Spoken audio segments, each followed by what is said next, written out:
Formula E car race కేసులో BRS working president కేటీఆర్కు Telangana high court shock ఇచ్చింది. ఏసీబీ నమోదు చేసిన కేసును కొట్టివేయాలంటూ కేటీఆర్ దాఖలు చేసిన క్వాష్ పిటిషన్ను హైకోర్టు ధర్మాసనం డిస్మిస్ చేసింది.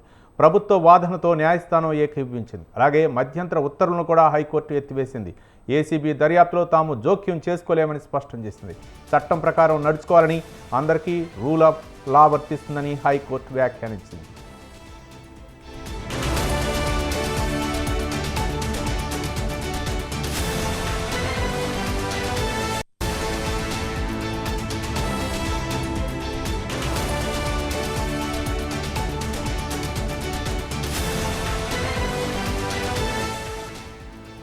అయితే హైకోర్టు తీర్పు నేపథ్యంలో ఫార్ములా ఈ రేస్ కేసులో ఏం జరగబోతుందనే ఉత్కంఠ బీఆర్ఎస్ శ్రేణుల్లో నెలకొంది. మరోవైపు కేటీఆర్ను అరెస్ట్ చేస్తారనే చర్చ జోరుగా నడుస్తోంది.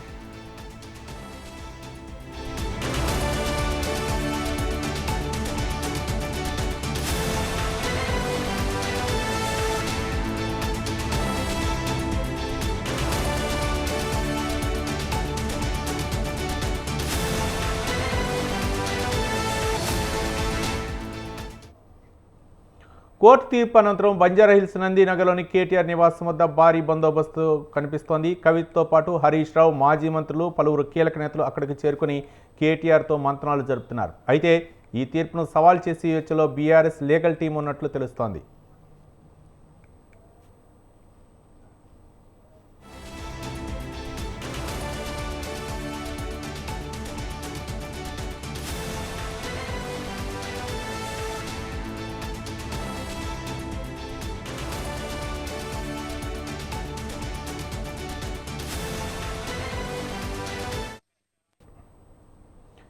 కేటీఆర్ వేసినటువంటి క్వాష్ పిటిషన్ని హైకోర్టు కొట్టివేయడంతో బీఆర్ఎస్ లీగల్గా ఏ విధంగా ముందుకు వెళ్ళాలి, సుప్రీంకోర్టుకు వెళ్ళాలా, ఏ విధంగా వెళ్ళాలనేది కార్యాచరణ అయితే మాత్రం పార్టీ నాయకులతో చర్చిస్తున్నారు. మరోపక్క నందినగర్లోని కేటీఆర్ నివాసానికి బీఆర్ఎస్ సీనియర్ నాయకులు అయితే మాత్రం వెళ్తున్నారు.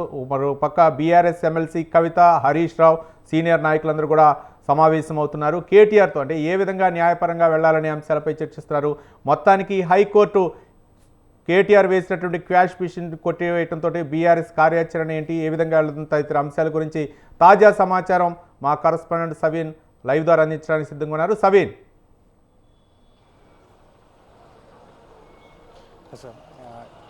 బీఆర్ఎస్ పార్టీ వర్కింగ్ ప్రెసిడెంట్ కేటీఆర్తో పాటు మాజీ మంత్రి హరీష్ రావు, బీఆర్ఎస్ పార్టీ ముఖ్య నేతలు, బీఆర్ఎస్ పార్టీ లీగల్ టీంకు నాయకత్వం వహిస్తున్న సోమభారత్ ఇప్పుడే వచ్చారు. వీరంతా నందినగర్ నివాసంలో సమాలోచనలు జరుపుతున్నారు. ప్రధానంగా ఇప్పటికే హైకోర్టులో కేటీఆర్ వేసినటువంటి క్వాష్ పిటిషన్ను హైకోర్టు న్యాయమూర్తి కొట్టివేయడంతో భవిష్యత్తు కార్యాచరణ ఏ విధంగా ఉండాలి అని తెలిపిన హైకోర్టు ఫుల్ బెంచ్కి వెళ్ళాలా లేకపోతే సుప్రీంకోర్టులో సవాల్ చేయాలా అనేది బీఆర్ఎస్ పార్టీ ముందున్న ఆప్షన్స్గా మనం చెప్పుకోవచ్చు. అయితే ఫార్ములా ఈ కార్ రేస్ అంశంలో కేటీఆర్కు ఏసీబీ నోటీసులు ఇచ్చింది, ఈడీ నోటీసులు ఇచ్చింది. ఈరోజు ఈడీ విచారణ ఉంది, కానీ హైకోర్టులో తుది తీర్పు పెండింగ్లో ఉంది. కాబట్టి నాకు సమయం కావాలని కేటీఆర్ కోరడంతో ఈడీ సమయం ఇచ్చింది. మరొక తేదీని విచారణకు రావాలని చెప్తామంటూ ఈడీ నుంచి కేటీఆర్కు మెయిల్ వచ్చింది. మరోవైపు ఏసీబీ విచారణకు నిన్న కేటీఆర్ హాజరయ్యారు, కానీ న్యాయవాదులతో కలిసి ఏసీబీ కార్యాలయం లోపలికి వెళ్లే ప్రయత్నం చేయగా పోలీసులు అడ్డుకున్నారు.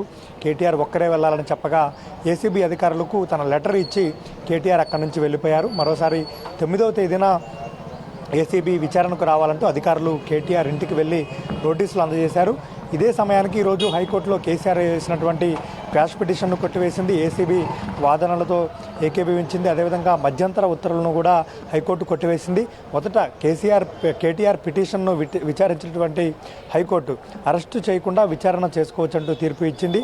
తుది తీర్పులో మాత్రం మధ్యంతర ఉత్తర్వులను కూడా కొట్టివేస్తూ తీర్పు ఇవ్వడంతో భవిష్యత్తు కార్యాచరణ ఏ విధంగా ఉంటుంది, ఏసీబీ దూకుడుగా వెళ్లే అవకాశం ఉందా, కేటీఆర్ను విచారణకు పిలవకుండానే ముందుగానే అరెస్ట్ చేసే అవకాశం ఉందనే చర్చ కూడా పెద్ద ఎత్తున రాజకీయ వర్గాల్లో, బీఆర్ఎస్ పార్టీ వర్గాల్లో జరుగుతుందని చెప్పుకోవచ్చు. అయితే పిటిషన్ కాపీ వచ్చిన తర్వాత, అంటే హైకోర్టు తీర్పు కాపీ వచ్చిన తర్వాత హైకోర్టు ఫుల్ బెంచ్కి వెళ్ళాలా, సుప్రీంకోర్టు బెంచ్కి వెళ్ళాలా అనే దానిపైన చర్చించి నిర్ణయం తీసుకుంటామంటూ బీఆర్ఎస్ లీగల్ సెల్కు నాయకత్వం వహిస్తున్న సోమభారత్ చెప్తున్నారు. బీఆర్ఎస్ పార్టీకి సంబంధించి లీగల్ వ్యవహారాలన్నీ ఆయనే చూస్తారు. ఫార్ములా ఈ కార్ రేస్ అంశానికి సంబంధించి ఇందులో ఎట్లాంటి తప్పు జరగలేదు, ఎట్లాంటి అవినీతి జరగలేదంటూ ఒకవైపు కేటీఆర్ వాదిస్తుండగా, మరోవైపు ట్రైపార్టీ ఒప్పందాన్ని బైపార్టీ ఒప్పందంగా చేసుకున్నారు. ఇందులో అవినీతి జరిగింది అంటూ రాష్ట్ర ప్రభుత్వం కావచ్చు, ఏసీబీ కావచ్చు, కాంగ్రెస్ పార్టీ నేతలు ఆరోపిస్తున్న పరిస్థితి మనకు కనపడుతోంది. ఇప్పటికే హైకోర్టులో క్వాష్ పిటిషన్ కొట్టివేయడంతో కేటీఆర్ ముందు హైకోర్టు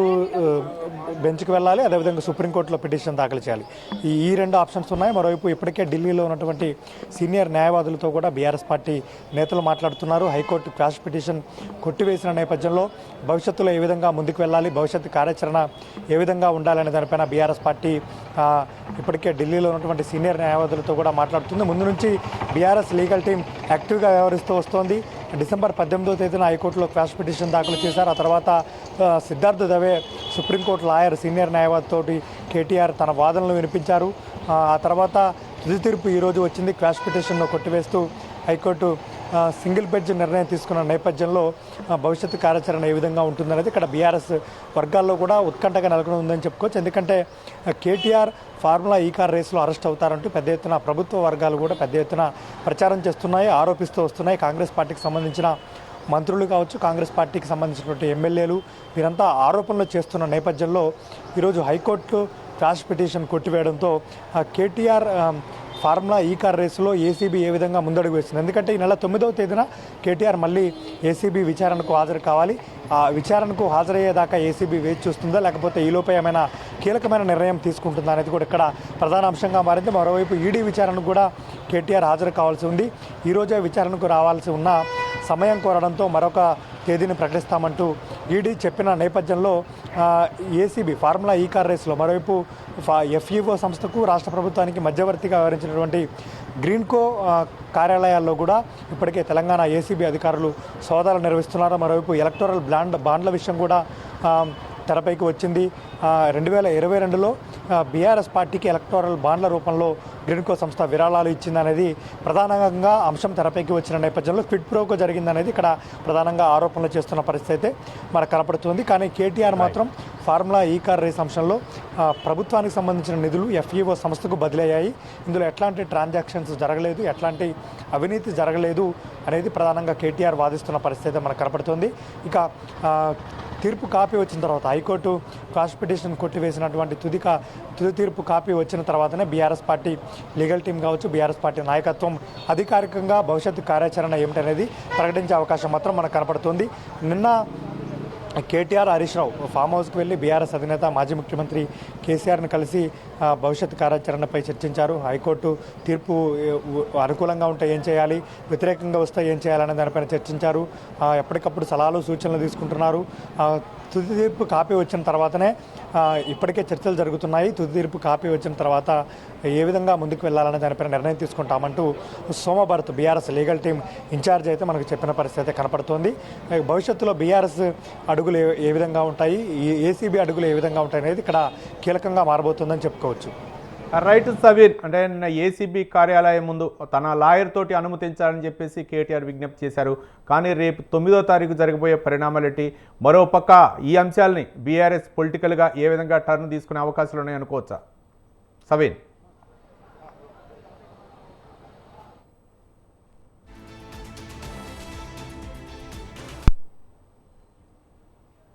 హైకోర్టు మధ్యంతర ఉత్తర్వులు కూడా కొట్టివేసింది కాబట్టి హైకోర్టు మధ్యంతర ఉత్తర్వులు కొట్టేసింది. ఏ క్షణంలోనైనా ఎప్పుడైనా అరెస్ట్ చేసుకోవచ్చు అనే నిబంధన కూడా ఉంది. కానీ ఏసీబీ మాత్రం 9వ తేదీన విచారణకు కేటీఆర్ను రెండోసారి పిలిచింది కాబట్టి అప్పటి వరకు ఏసీబీ ఆగుతుందా, లేకపోతే మరోసారి విచారణకు పిలుస్తారా అనేది ఇక్కడ ప్రధాన అంశంగా మారింది. ఏసీబీ తీసుకునే స్టెప్ అంటే ఏసీబీ ఒకవేళ కేటీఆర్ను అరెస్టు చేయాలనుకున్నా కొన్ని ఆధారాలు సేకరించాల్సి ఉంటుంది, ఆధారాలతోటే అరెస్టు చేయాల్సి ఉంటుంది. కాబట్టి ఏసీబీ అడుగులు ఎటువైపు ఉంటాయనేది ఇక్కడ కీలకంగా మారింది. ఈలోపు తీర్పు కాపీ వచ్చిన తర్వాత దాన్ని సవాలు చేస్తూ హైకోర్టు బెంచ్కి వెళ్తారా, సుప్రీంకోర్టు బెంచ్కి వెళ్తారా అనేది బీఆర్ఎస్ పార్టీ ఆప్షన్స్గా మనం చెప్పుకోవచ్చు. వీటిపైనే ఫార్ములా ఈ కార్ రేసు అంశానికి సంబంధించి బీఆర్ఎస్ పార్టీ భవిష్యత్తు కార్యాచరణ ఉండబోతుందని మాత్రం మనం చెప్పుకోవచ్చు. ప్రధానంగా ఈ కేసులో ఇప్పటికే బీఆర్ఎస్ పార్టీ హైకోర్టులో క్వాష్ పిటిషన్ వేసిన క్రమంలోనే సుప్రీంకోర్టు సీనియర్ న్యాయవాదులతో తన కేసును కేటీఆర్ వాదించారు.